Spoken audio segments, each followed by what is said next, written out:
Hello students, welcome to science Haryana. बच्चों, physics का paper है और ज़्यादातर क्वेश्चन जो है हमारे प्रैक्टिस पेपर में से आ रहे हैं। तो एक बार हम चारों सेट्स के प्रैक्टिस पेपर के क्वेश्चंस कर लेंगे, एक एक नंबर वाले, तो काफ़ी बेनिफिट होगा। दो दो नंबर वाले फिर बाद में करवाते हैं। तो सेट बी के जो हैं हमारे 18 क्वेश्चन बच्चों एक एक नंबर के आने, उसके अलावा केस स्टडी में भी हैं। तो पास होने के लिए बहुत अच्छा है प्रैक्टिस पेपर करना। तो CGS unit of electric charge, SI unit जो है वो है कूलाम। SI यूनिट तो कूलाम है और CGS यूनिट है बच्चों स्टैट कूलाम। इंटरेस्टिंगली बहुत कम पूछते हैं, CGS यूनिट चार्ज का है स्टैट कूलाम। नेक्स्ट क्वेश्चन देखते हैं बच्चों।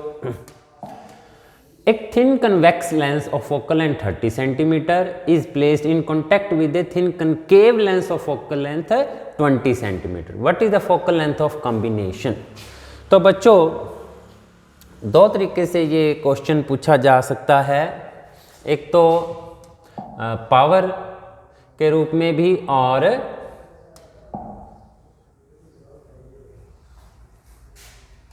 फोकल लेंथ के रूप में भी। तो पावर जो होती है हमारी नेट पावर, जब लेंसेज होते हैं, चाहे वो कन्वेक्स लेंस हो चाहे कनकेव लेंस हो, ऐसे जुड़ती जाती है। परंतु फोकल लेंथ की बात करें तो net focal total focal length 1/f1 plus 1/f2 से प्राप्त होती है। अब हमें एक कन्वेक्स लेंस दे रखा था क्वेश्चन में, उसकी फोकल लेंथ हो जाएगी प्लस में, और अगला लेंस था कनकेव लेंस जिसकी फोकल लेंथ थी 20 सेंटीमीटर, तो वो -20 सेंटीमीटर हो जाएगी क्योंकि कनकेव लेंस की फोकल लेंथ माइनस में होती है। तो इसलिए बच्चों अब हमें f1 और f2 की वैल्यू पुट करनी है।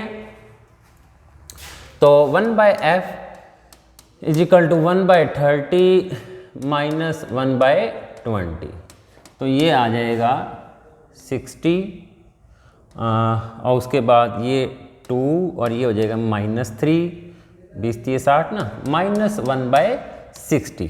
तो F = आ जाएगा -60 सेंटीमीटर टोटल फोकल लेंथ।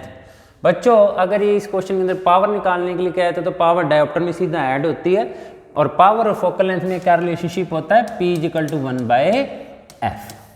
तो ध्यान रखना है, कई बार वो पावर भी पूछ सकता है और फोकल लेंथ भी पूछ सकता है। तो आप वापस जाना चाहें तो जा सकते हैं क्या? तो नेक्स्ट क्वेश्चन देखते हैं। एक photon light of wavelength 6000 angstrom की प्लेन रिफ्लेक्टिंग सरफेस के ऊपर गिराई गई वेवलेंथ क्या होगी? बच्चों, रिफ्रैक्शन के बाद वेवलेंथ और स्पीड में फ़र्क आता है, परंतु रिफ्लेक्शन में वेवलेंथ पर और लाइट की स्पीड पर कोई चेंज नहीं होता। तो इसलिए थर्ड क्वेश्चन का आंसर हो जाएगा हमारे पास 6000 एंगस्ट्रॉम, क्योंकि वेवलेंथ चेंज नहीं होती किसके बाद? रिफ्लेक्शन के बाद। रिफ्रैक्शन में वेवलेंथ कम हो जाती है, जैसे पानी में अगर लाइट जाती है तो। नेक्स्ट क्वेश्चन देखते हैं। होल क्या है? होल बच्चों, जब वैलेंस बैंड से कंडक्शन बैंड में एक इलेक्ट्रॉन पहुंचता है तो पीछे जो खाली जगह बचती है वो होल कहलाती है। या कोवलेंट बॉन्ड के हिसाब से इसने पूछ रखा है, तो जब एक कोवलेंट बॉन्ड टूट करके इलेक्ट्रॉन इंटरस्टिशियल साइट में आता है तो पीछे बनता है होल। तो यहाँ पे a vacancy created when an electron leaves a covalent bond, ये ऑप्शन सेट बैठता है। एंटी पार्टिकल नहीं है, इलेक्ट्रॉन का एंटी पार्टिकल बच्चों पॉजिट्रॉन है, होल नहीं है, वो हमने न्यूक्लियर फिजिक्स में पढ़ते हैं। तो इस तरीके से इसका आंसर आ जाएगा बी। होल क्या है? एक वैकेंसी बनती है जब एक इलेक्ट्रॉन कोवलेंट बॉन्ड छोड़ता है। पी टाइप सिलिकॉन बनाने के लिए क्या स्टेटमेंट ट्रू है बच्चों? P type P type semiconductor के अंदर जो मेजॉरिटी चार्ज कैरियर होल्स होते हैं, होल्स जो होते हैं वो ज़्यादा होते हैं एज कंपैरिजन टू इलेक्ट्रॉन्स। तो होल्स आर मेजॉरिटी, इन चारों में एक ही ऑप्शन ऐसा है जिसमें होल्स आर मेजॉरिटी कैरियर कहा गया है।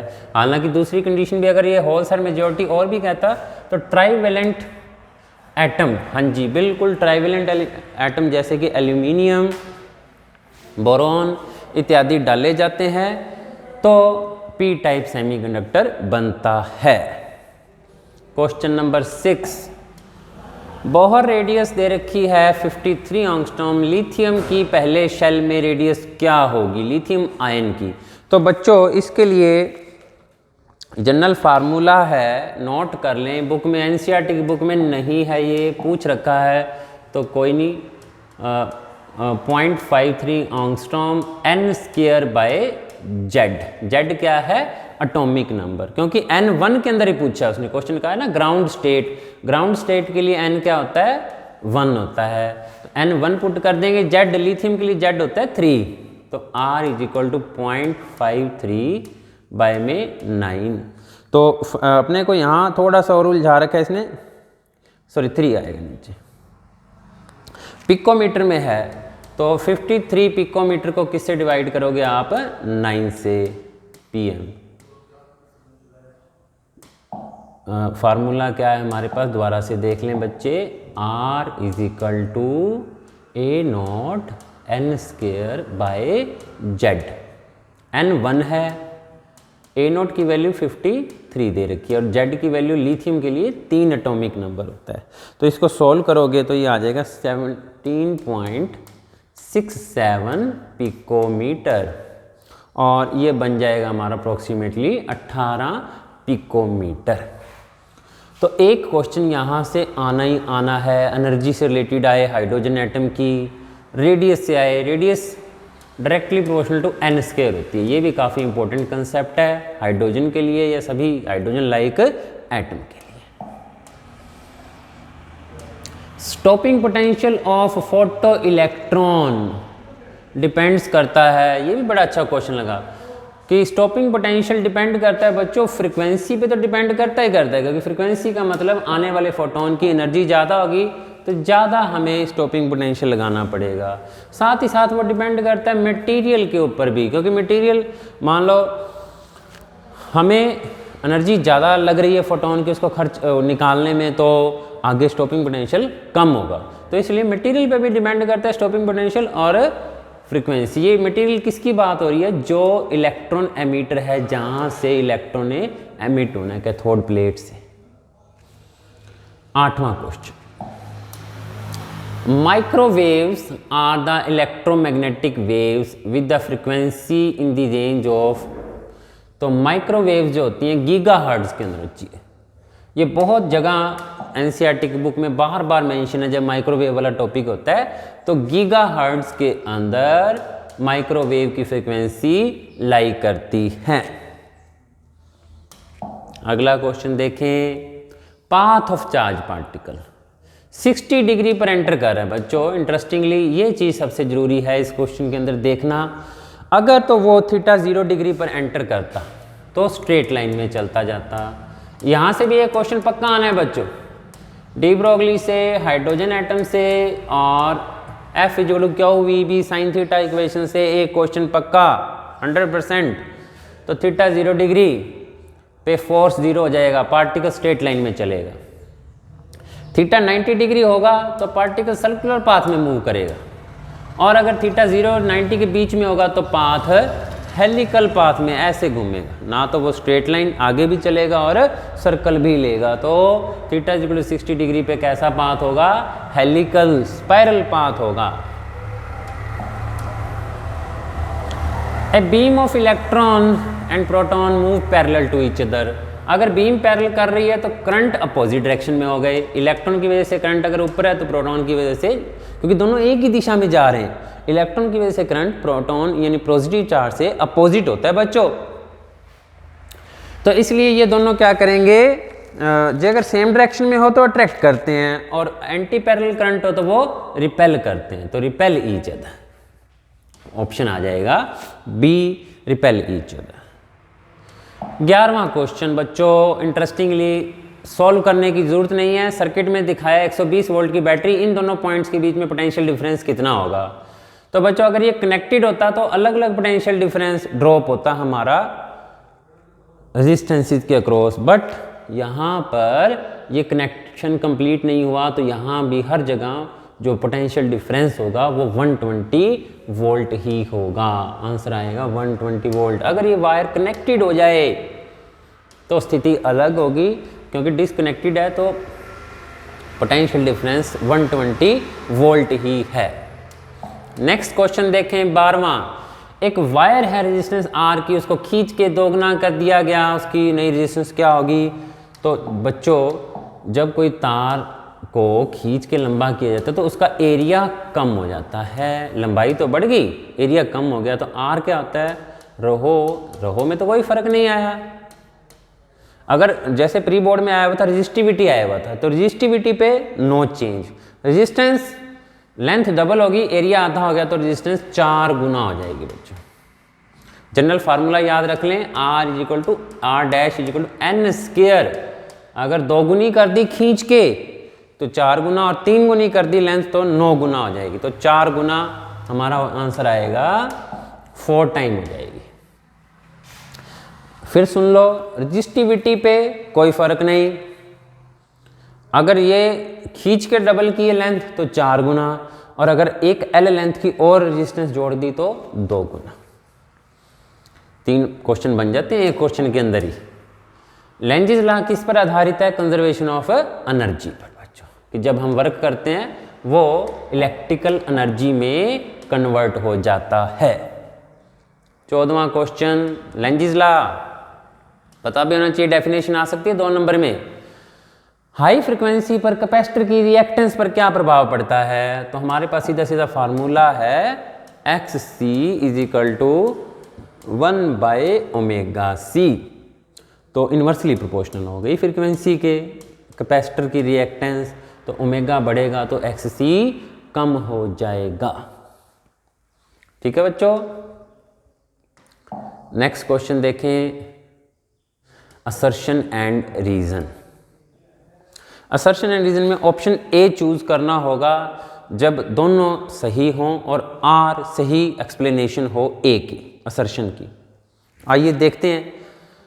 बी ऑप्शन जब दोनों सही है परंतु सही एक्सप्लेनेशन नहीं है। In a simple battery the point of lowest potential is positive terminal. नहीं, जो point of low positive terminal होता है वो हाई पोटेंशियल होता है, और इन जनरल हम इसको प्लस कह देते हैं, जरूरी नहीं होता, लेकिन आसानी से समझने के लिए इसको 5 और इसको 0 वोल्ट कह देते होते हैं, बट ये माइनस में भी हो सकता है, बट -1 -3 हो सकता है। ये हाई पोटेंशियल होगा, पॉजिटिव टर्मिनल हाई पोटेंशियल पर होता है, लेकिन ये कहता है lowest terminal positive terminal lowest potential पर होता है। नहीं, असर्शन गलत है। और बच्चों current flow toward the higher potential, नहीं, हाई पोटेंशियल से तो निकलता है बच्चों, पॉजिटिव टर्मिनल से करंट निकलता है, तो आर भी रॉन्ग है। तो दोनों स्टेटमेंट रॉन्ग है, A is false R is false, तो ऑप्शन डी करेक्ट होगा हमारा।